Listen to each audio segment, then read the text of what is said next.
Welcome to Paintbrush and Ivories, a podcast for artists, curious creatives, and art lovers that connects creativity with the heart and soul. I'm Michelle Walker, and I'm here with my creative soul sister, Jennifer Ruth Russell. Hey, Jen. Hi, Michelle. It's good to be with you again. So today we're going to be talking about celebrating milestones and wins. And this is up for me. September is my month. I have my birthday and my wedding anniversary. So when you're listening to this, if you're listening to this around the time it comes out, it'll be our 10th wedding anniversary that Ian and I will be celebrating this Friday. And then I'll be doing next Monday, celebrating the 56 spins I've done around the big ball in the sky. So that's what we're talking about today, but more generally about milestones and how we mark those and celebrate them in our creative process. Why we think that's important.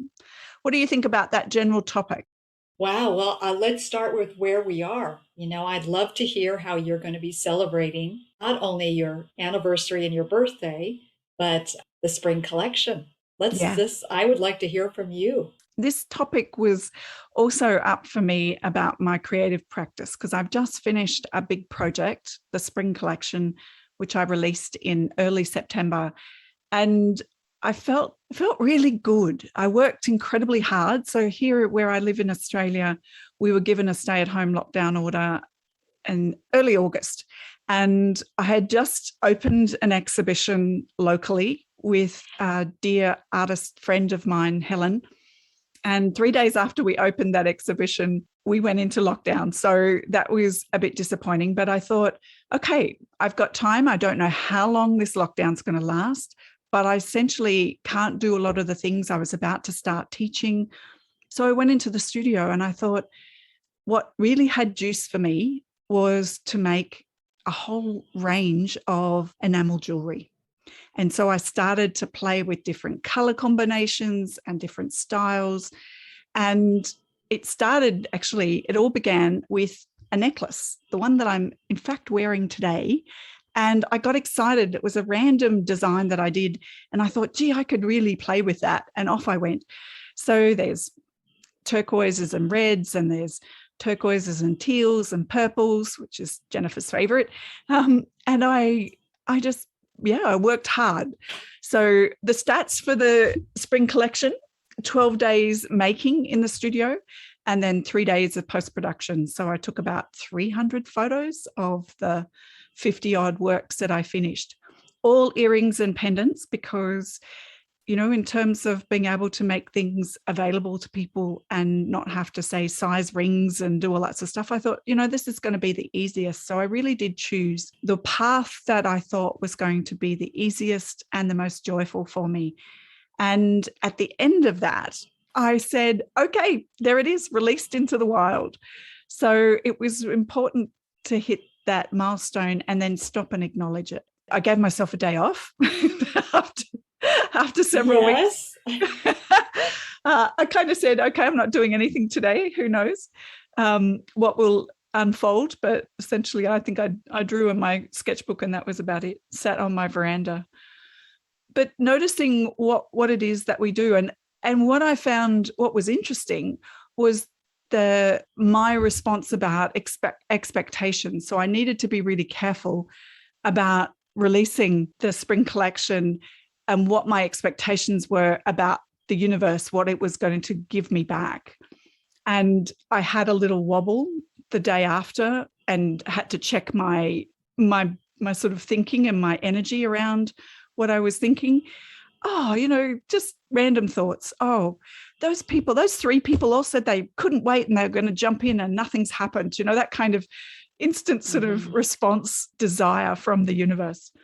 And once I let that go, I felt much happier. I felt much more comfortable. So yeah, it was a good thing to have done. And the great thing is it taught me a lot about my Etsy store. And I now have a stock of lovely work that I've decided I'm also going to take to the big regional craft market and handmade art market in the Northern Rivers, which is called the Shannon. And the Shannon is a beautiful market. It's been going for, I think, over 20 years. So I'm excited about that because I really like markets. So I sort of, yeah, I got the joy of making, and now I have the joy of having a whole lot of stock that I can't wait to share with people, maybe even in person at the market. So that's my big story about my milestone this month. Wonderful. And I just want to ask, just to complete this part of this conversation, do you feel that you celebrated it, I the did. completion? Yeah, I did, because I'm really conscious that when we put our heart and soul into something, that we invest a lot of our energy. And if we don't stop and look at what we've done in whatever way that we can do that, in my case, I had all the jewelry laid out on biscuit trays because that was the easiest way to manage so many sets of earrings and pendants, on beds of felt. And I just looked at them all and was really, really, really uplifted by just the endeavor. The product of the endeavor felt really good. And I know not only was the feedback really positive and lovely, but I actually felt really good about it. So it was about taking time to not do anything for, it was actually more than a whole day, but certainly consciously stopping and feeling the joy of having marked that milestone. The Etsy store itself is a milestone. It's just, it's not just the products, but actually going through and learning all the things that I need to learn and what I needed to do to get it up and running. So that was almost like a double joy. It's beautiful too. It's absolutely beautiful. Not only the collection, but the Etsy store. It's just gorgeous. Job well done, my friend. Thank you. Thank you. So what do you do when you've completed a big body of work? What's your ritual for really marking that, and how do you celebrate? Wow, I'm so glad we're talking about this today, because it's actually something that I have to consciously do, because I love to produce things and it's easy to just go from one thing to another. But I remember the first group of songs that I recorded were called the Virtue Songs. They're now called the Angel Songs for the Little Ones. 52 songs, and each one of them is like a nugget of teaching. And it really was my first big effort. And I remember taking it over to my mom's, and my dad actually was still alive then as well. So I think I had at least a couple of siblings there, some by blood and some just by choice. And Michael was there, and we listened to one of the 18 songs. And we actually all just sat around and they listened to every single song on one of those. I think it was number 3 with me. Wow. And I was so honored that they did that. That was a big deal. Then the next CD, I think we had a concert. We had a concert at a spiritual center and had a full band. And that seems to be the thing that is the celebration, is a concert to celebrate, this new beautiful thing that was out. The Avalon is one Michael and I did way back when we first met. And at that time, somebody put on a big spread at the Westwood Marquis, which is a beautiful hotel right in the center of Westwood. And it was really a celebration. And it was really a time. Michael said, I never knew you could talk to people, because I was the one that ended up, he's very introverted. So I was the one that ended up talking and doing the patter between songs. And it was really a wonderful occasion. The thing that I realized is that after all the outward celebration, is I really have a letdown. I have a time where I really need to go within and sometimes cry. I like to get a massage also, because it just helps to release a lot of the tension. Because if you're working, you're building up this momentum, and then it's over. I was just watching the US Open with the 2 girls that were playing, the 18 and 19-year-old. And I related so much to Leylah Fernandez after she had been working, and you could just see her energy was flowing up and up, as she had really had victory over some really amazing high-end players. And here she was at the final. And after it was all over, I could so relate to her because she was in tears. And I know that feeling, that there just needs to be a release. It's just like almost my little girl needs to say, hey, hey, remember me? You remember playtime? Remember? And I so relate to that because it seems like there is either a walk in nature that I need to do or a time of real stillness to Mm. just absorb it all. And as I've said before too, I have a buddy that I call and I say, hey, I just need to brag on myself. Just need to say I did a great job. I just need to say that out loud to somebody. I just in a way of just pure freedom, like, hey, I did this and it was great. And now it's over. It's over and I'm on to the next thing. But just taking that moment to just speak that out loud, I think is really important. Sounds like your story of your family just sitting with you and listening to the cassette just sounds like such a wonderful acknowledgement of your work, that they would just deeply invest themselves in their attention. But yes, I definitely Yes. get the letdown. I think I get the don't ask me to do anything. that's my Yes. response. Just like, don't ask anything of me for the next day or two because I got nothing. And it's interesting, I think, Yes. to do it for an endeavor that is essentially, my creative joy, whether I'm painting or making jewelry, when it becomes a project like that. So I decided, 3.5 weeks out, okay, I'm going to release a spring collection. Let's make this happen. What does this look like? And so it did become a cycle of action, putting stuff together and just having that rhythm and being in the studio every day, not letting up, just keeping going. It's an interesting thing because it does change a little bit. It changes my relationship to the creative process because of the outcome and because of the goal that I've set around it. So when I get to the letdown phase, I might not touch anything for a few days. I really, it's really that don't ask anything of me, right to the point of I don't even want to pick up a pencil and scribble. It's kind of, I just want to sit and listen, and maybe it's a podcast or maybe it's just total enjoyment, entertainment, book reading or something like that. Maybe I'll bake a cake. It's kind of that time is my own and helps me ground back into enjoying it. But I also do, like, I drag my husband over and say, Ian, have a look at all the stuff I've done, and he goes, ooh, ah. And I really appreciate that because although I know, Yes.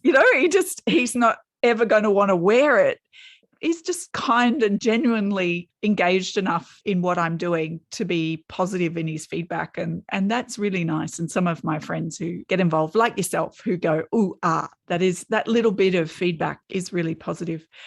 The other thing I'm talking about milestones that's really important to me right now is, as you know, Jennifer, the farm here, Serenity Hills, is under contract and Ian and I are selling and moving. And I decided that I wanted to do something to mark the milestone of our being and living here for the last more than 10 years, and to really squeeze the juice out of every last day. So we had a 180-day settlement contract. So that's basically 6 months. And so I decided to do this Mark 180 project, which I'm really enjoying. And it's almost like a day-to-day celebration, that each day is a celebration of the last 180 days, but also all of the previous 10 years. So that's 3,000, nearly 4,000 days that we've been here on this farm. So I think there's an interesting, almost forward-looking milestone celebration that can be a day-to-day rather than the big arc of activity. There's also ways that we can make this celebration be much more small and sacred. And I really am enjoying I love it. Yeah, this is sort of a different thing for me. And, if anyone's listening where it's relevant for them, I'm hoping that we can sort of share these ideas that at the end of it, and I don't really have an idea of what's going to come out. I've got a couple of fanciful ideas about what might happen as a result of the work. All I did in the start of the project was say, okay, I've got a sketchbook. It's got 60 pages. I'm going to do a beautiful little sketch for each day of the 180 days. So 3 sketches per spread. at the end of the project, I'll have a sketchbook with 180 miniature sacred captures of the farm. So that's about the only thing I've really formulated. There's other things I'm doing. I've done my first artist book out in the paddocks, and I'll be doing a video recording of that, so people can grab that on my YouTube channel, Michelle Walker Art. And the other idea is I'm going to go out into the paddock and bury a whole lot of art papers so that I can dig them up a couple of weeks before we leave, so that there might be a body of work that comes from that. But I really like the idea of earth staining the paper and that being the basis for the artwork that comes next. So that's my thoughts about the Mark 180 project. And if anyone's listening is interested, jump onto Instagram and follow the Mark 180. And it's just hashtag Mark 180 on my account. So that's my thoughts. Oh, I love that project. I love what you're doing, because it's not only a way for you to continue to express your art as you're going through a transition, but to me, it's such a meaningful way to do it. It is like a ritual of honoring the land, honoring your experience there. It's like you are documenting going through the portal of leaving one place and entering into a new place. I just love what you're doing. I think it's a fabulous idea. I really love it. I love seeing the images too on Instagram, because it's like, I want to live there. I've always thought that about Serenity Hills. I want to live there.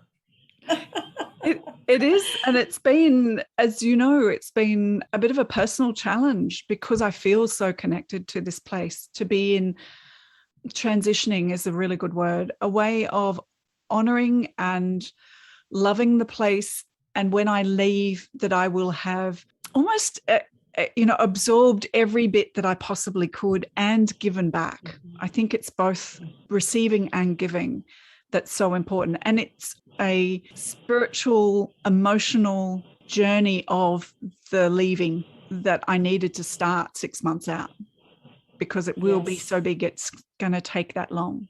Yes. I was just remembering leaving the last place. Now, I was ready to leave that place, and all the things had lined up. It was time to leave. The hardest part for me was leaving the garden that I had cultivated, because the garden is a place for me. If I do have a lot of work, it's just a release place. It's such a beautiful place of just letting go and being in the moment, allowing my nervous system to just settle down and get back into relaxation mode. I was surprised that moving day, how emotional I was. I had a lot of tears. I remembered all the juiciness that had happened at this place, but we thought we'd only be there for a few months, and we ended up being there over 10 years.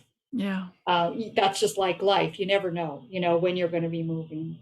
And even mourning that place for a few months afterwards, going back and just looking over the fence like, oh, how are you doing? I'd be talking to the plants. I miss you so much. So it really is a beautiful way to celebrate a huge win. If you think about these years that you've been there and now you're celebrating them in art, it's such a wonderful idea. I think everybody should do that when they're moving. Yeah. Yes, thank you. It feels very much unknown. And I think that's what is also coming after we leave here. So it's in a way getting me ready for more of the unknown.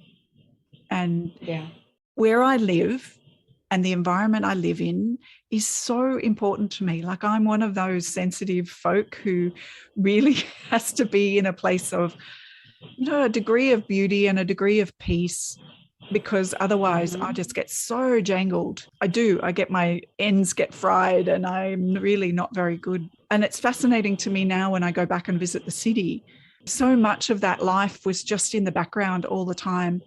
The time we spent at Serenity Hills was probably, a decade of me coming to a much more grounded place of peace within myself, feeling that the outside peace and birdsong really penetrated to such an extent that it's hands down the happiest I've ever been. It's been the happiest 10 years of my life, despite some big life challenges. And I feel that being surrounded in nature has really done that for me. That's really given me that healing journey. So I've got really clear about my own personal space and what I need, and how my next challenge is going to be about generating that in a different setup, in a different situation. But I can do that. We're creative beings. We can take that creativity into any direction. Absolutely. And when you're in a new place, there's new stimulus. It's a whole new experience. And, as we're talking about wins and celebration and eating the cake, drinking the champagne, it is such a wonderful thing to take into every day. I got into a really sour place this weekend because I had to do the taxes, right? I had to do all the numbers, and that's just not my gifting. Let me just say that. But I know I had to do them. And to see that I did them and I came out of the funk that I was in, that was a win. That was a celebration. And I love that we're using the word ritual, because I think that ritual makes life very rich. Having ritual and celebration. And even if it's just really a small one of just going within and seeing, what do I really need in this moment, and asking for that, to me, is a ritual of celebration of what is it that I need in this, this time that I feel like I've conquered the numbers. And the celebration was Michael took my car out and detailed it completely. So it's so shiny and bright.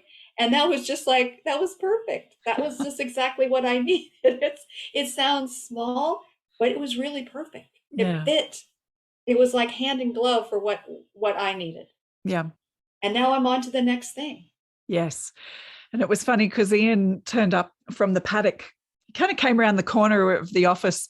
He doesn't do this very often. In fact, I can only think of maybe 2 other times he's done it. But he just presented me with this branch of bottlebrush flowers.